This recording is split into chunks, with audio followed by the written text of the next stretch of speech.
గారిని మాకున్న చేనేత వర్గం నుంచి ఏకైక వ్యక్తి చిల్లపల్లి శ్రీనివాసరావు గారు.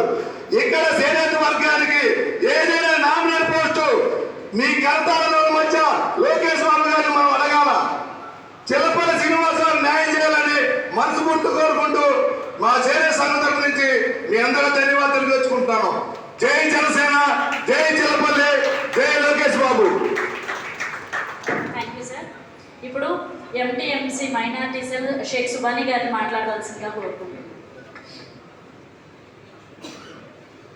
ఈ ఆత్మీయ సమావేశానికి అధ్యక్షత వహించిన చిల్లపల్లి శ్రీనివాసరావు గారికి, వేదిక మీద ఉన్న పెద్దలు, రాష్ట్ర నాయకులు, జిల్లా నాయకులు, మండల నాయకులకి, వేదిక ముందున్న జన సైనికులకి, వీర మహిళలకి పేరు పేరున నా హృదయపూర్వక నమస్కారాలు తెలియజేస్తూ, ఈ రాష్ట్రంలో మరి అరాచక పాలన నడవడంతో మరి మన పవన్ కళ్యాణ్ గారు జనసేన పార్టీలో పడని ఇబ్బంది అంటూ ఏమీ లేదు, మీరందరూ చూశారు.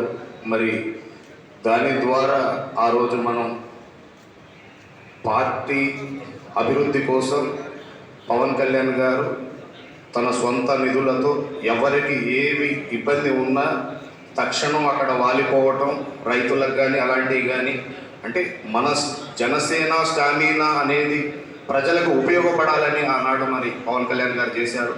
మరి దుర్మార్గపు పాలన వల్ల మరి లోక కళ్యాణం కోసం మనం పొత్తు పెట్టుకున్నాం.